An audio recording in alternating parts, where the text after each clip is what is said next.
बिल्कुल। नमस्कार। आज हम एक बड़े दिलचस्प सवाल पर बात करने वाले हैं। सवाल ये कि जो राज्य विधानमंडल होते हैं उनमें जो बड़े पद हैं, जैसे विधानसभा के अध्यक्ष, उपाध्यक्ष या फिर विधान परिषद के सभापति, उपसभापति, तो इनके वेतन और भत्ते मतलब सैलरी और अलाउंसेस ये तय कैसे होते हैं? क्या इसका कोई संवैधानिक आधार है या बस ऐसे ही प्रशासनिक तौर पर तय हो जाता है? इस सवाल का जवाब ढूंढने के लिए हमारे पास भारतीय संविधान से जुड़े कुछ अहम दस्तावेज हैं। ये हमें न सिर्फ ये बताते हैं कि अभी क्या व्यवस्था है, बल्कि ये भी कि ये व्यवस्था बनी कैसे, इसका इतिहास क्या है। तो चलिए इन दस्तावेजों को जरा खोलते हैं ना, समझने की कोशिश करते हैं कि संविधान बनाने वालों ने क्या सोचा था, ये नियम कैसे बने और आज इनका क्या मतलब है। बिल्कुल। और ये समझना जरूरी भी है क्योंकि ये जो अधिकारी हैं, अध्यक्ष, सभापति, ये सदन चलाते हैं। इनका पारिश्रमिक यानी इनकी सैलरी वगैरह कैसे तय होती है, ये सीधा विधायी स्वायत्तता से जुड़ा मामला है, मतलब लेजिस्लेटिव ऑटोनॉमी। देखना होगा कि संविधान इसे कैसे देखता है। हाँ, तो शुरुआत करते हैं मौजूदा प्रावधान से। हमारा सोर्स बताते हैं कि संविधान का अनुच्छेद 186 है। हाँ। और वो इस पर बिल्कुल साफ है। वो कहता है कि विधानसभा के स्पीकर और डिप्टी स्पीकर, और अगर विधान परिषद है तो उसके चेयरमैन और डिप्टी चेयरमैन, मतलब ये जो पीठासीन अधिकारी हैं, इनको वो वेतन और भत्ते मिलेंगे जो उस राज्य का विधानमंडल तय करेगा। और कैसे तय करेगा? विधि द्वारा, मतलब कानून बनाकर। हाँ, और यहाँ ध्यान देने वाली बात यह है, मतलब जो दिलचस्प है, कि संविधान खुद कोई रकम तय नहीं कर रहा। ना ही ये पावर केंद्र सरकार को या राष्ट्रपति या राज्यपाल को दे रहा है। ये शक्ति सीधे राज्य के विधानमंडल को ही दी गई है। ये एक बड़ा कदम था। संविधान बनाने वाले शायद चाहते थे कि राज्य अपनी माली हालत देखें, अपनी ज़रूरतें, अपनी प्राथमिकताएं देखें और उस हिसाब से तय करें। हाँ, सही बात है। हर राज्य की आर्थिक स्थिति अलग होती है। बिल्कुल। तो केंद्र से एक ही सैलरी तय करना शायद ठीक ना होता, इसलिए ये फैसला उसी बॉडी को दिया जिसके ये अधिकारी हैं, राज्य विधानमंडल। अच्छा, ये तो हुई विधानमंडल के कानून बनाने की बात।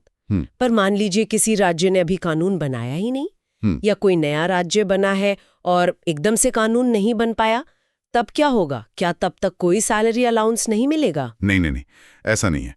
इसके लिए भी संविधान में एक क्या कहते हैं, वैकल्पिक व्यवस्था है। अनुच्छेद 186 में ही आगे लिखा है कि जब तक राज्य विधानमंडल इस बारे में कोई प्रावधान नहीं करता, तब तक इन अधिकारियों को वही वेतन और भत्ते मिलेंगे जो संविधान की दूसरी अनुसूची मतलब सेकंड शेड्यूल में दिए गए हैं। ओह अच्छा, तो ये दूसरी अनुसूची एक तरह का डिफॉल्ट ऑप्शन है, मतलब अंतरिम उपाय। बिल्कुल सही, एकदम सही शब्द है डिफॉल्ट, या एक सेफ्टी नेट कह लीजिए, एक शुरुआती बिंदु। मकसद ये कि कोई गैप ना रहे, कोई कंफ्यूजन ना हो। जब तक राज्य अपना खास कानून नहीं बनाता, तब तक सेकंड शेड्यूल लागू रहेगा। इससे एक बेसलाइन सेट हो जाती है। बाद में राज्य चाहे तो कानून बनाकर इसे बदल सकते हैं। ये व्यवस्था तो काफी सोची समझी लग रही है। क्या ये आइडिया संविधान बनाते समय शुरू से ही था? हाँ, ये भी एक रोचक बात है। ये प्रावधान ऐसा नहीं कि बस आखिर में आ गया। जो सोर्स हमारे पास हैं, वो बताते हैं कि जब 1948 में संविधान का ड्राफ्ट बना था, उसमें भी लगभग यही बात थी। तब इसे ड्राफ्ट आर्टिकल 163 कहा जाता था। उस ड्राफ्ट आर्टिकल 163 में भी यही लिखा था कि इन अधिकारियों के वेतन भत्ते राज्य विधानमंडल कानून बनाकर तय करेगा। और जब तक वो कानून नहीं बनता, तब तक दूसरी अनुसूची लागू होगी। अच्छा, यानी जो मूल सिद्धांत है कि पावर राज्य विधानमंडल के पास और सेकंड शेड्यूल बैकअप, ये ड्राफ्ट में भी था। इससे ये पता चलता है कि संविधान बनाने वाले इस मुद्दे पर काफी क्लियर थे शुरू से ही। उनमें इसको लेकर आम सहमति थी। ऐसा नहीं कि बाद में इस पर बहुत बहस हुई हो या बदलाव हुआ हो। ये दिखाता है कि राज्यों को अपने विधायी मामलों में, खासकर वित्तीय मामलों में, स्वायत्तता देने का विचार इस संविधान निर्माण की प्रक्रिया में शुरू से ही एक तरह से स्थापित सिद्धांत था। हाँ, ये भारत के संघीय ढांचे की भावना से भी मेल खाता है ना? बिल्कुल, कि राज्यों को अपने अंदरूनी मामलों में, चाहे वो प्रशासनिक हों या वित्तीय, काफी हद तक ऑटोनॉमी मिले। तो ये एक सोचा समझा निर्णय था कि इन अधिकारियों के वेतन का मामला राज्य के ही दायरे में रहे। अब जो बात सामने आ रही है वो तो और भी ज्यादा दिलचस्प है। हमने देखा कि ये प्रावधान ड्राफ्ट में था, फिर फाइनल संविधान में भी आया अनुच्छेद 186 के रूप में। लेकिन ये पास कैसे हुआ संविधान सभा में? इस प्रक्रिया के बारे में सोर्स एक चौंकाने वाली जानकारी देता है। क्या? सोर्स के मुताबिक जब 2 जून 1949 को ये ड्राफ्ट आर्टिकल 163 संविधान सभा के सामने रखा गया, हाँ। तो उसी दिन बिना किसी बहस के, बिना किसी चर्चा के इसे मंजूर कर लिया गया। अरे वाह, बिना बहस के? जी हाँ, न कोई अमेंडमेंट आया, न किसी ने कोई सवाल उठाया, न कोई आपत्ति, बस पेश हुआ और पास हो गया। ये वाकई ध्यान खींचने वाली बात है, क्योंकि अगर हम संविधान सभा की बहसों को देखें तो लगभग हर आर्टिकल पर, खासकर वो जो शक्तियों के बंटवारे या पैसों के मामलों या राज्यों के अधिकारों से जुड़े थे, उन पर तो काफी लंबी, कभी कभी तो तीखी बहसें हुई हैं। हाँ बिल्कुल। सदस्य अलग अलग राय रखते थे, संशोधन लाते थे, फिर वोटिंग होती थी। ऐसे में इस आर्टिकल का बिना किसी बहस के पास हो जाना, ये कई सवाल खड़े करता है। जैसे कि भाई ऐसा क्यों हुआ? क्या ये इतना ऑब्वियस था, इतना क्लियर था कि किसी को कुछ कहने की जरूरत ही महसूस नहीं हुई? क्या सब लोग इस बात पर पूरी तरह सहमत थे कि हाँ, ये अधिकार राज्यों को ही मिलना चाहिए और सेकंड शेड्यूल का इंतजाम काफी है, इस पर टाइम लगाने की जरूरत नहीं है?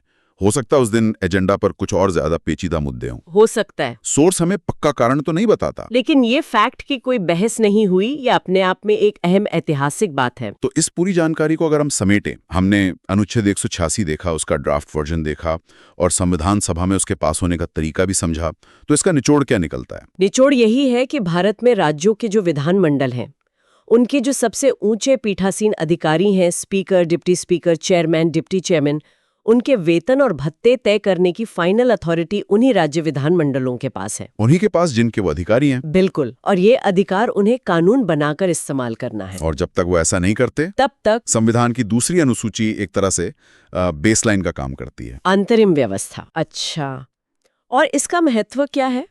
ये व्यवस्था जरूरी क्यों है? इसका महत्व कई लेवल पर है। सबसे पहला और सबसे साफ तो यही है कि ये राज्यों की वित्तीय स्वायत्तता को मजबूत करता है। राज्य सरकारें और विधानमंडल अपने पैसे के मैनेजमेंट के लिए जिम्मेदार हैं, है ना? हाँ। तो उसी जिम्मेदारी के तहत उन्हें अपने विधायक अधिकारियों की सैलरी तय करने का हक भी दिया गया है। ठीक है। और दूसरा अहम पहलू है शक्तियों के पृथक्करण का सिद्धांत, अच्छा। Separation of powers. ये शक्ति कार्यपालिका को यानी मुख्यमंत्री या कैबिनेट को नहीं दी गई है। हाँ, ये विधायिका को ही दी गई है। बिल्कुल, लेजिस्लेचर ही अपने अधिकारियों के वेतन तय कर रहा है। हाँ। इससे ये सुनिश्चित होता है कि एग्जीक्यूटिव इन पीठासीन अधिकारियों को सैलरी अलाउंस के जरिए किसी तरह से प्रभावित न कर सके। उनकी स्वतंत्रता बनी रहे। उनकी निष्पक्षता और स्वतंत्रता के लिए जरूरी है।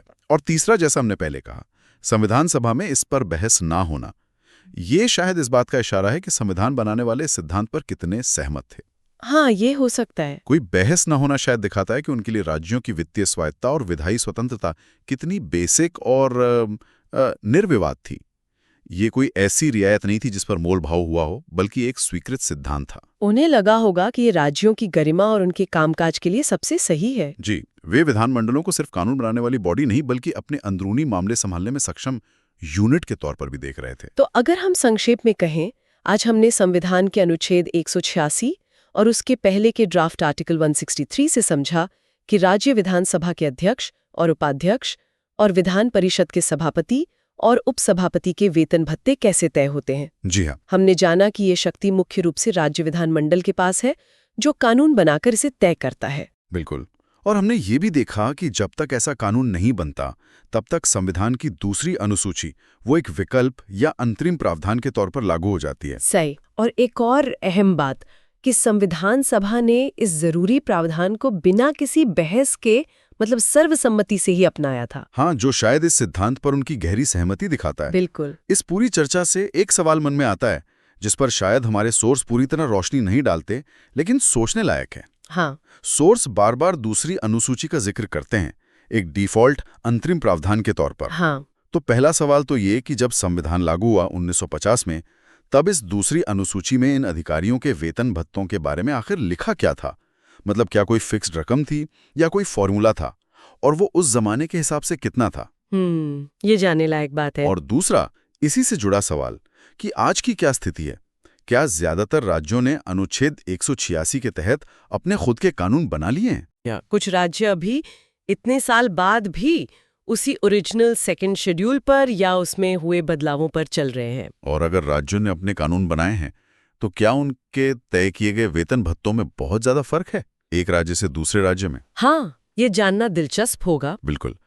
इससे हमें ना सिर्फ ये पता चलेगा कि ये संवैधानिक प्रावधान असल में कैसे काम कर रहा है, बल्कि अलग-अलग राज्यों की वित्तीय प्राथमिकताएं क्या हैं, उनका विधायी व्यवहार कैसा है, इस पर भी शायद कुछ रोशनी पड़े। ये यकीनन आगे और खोज करने का एक दिलचस्प विषय हो सकता है।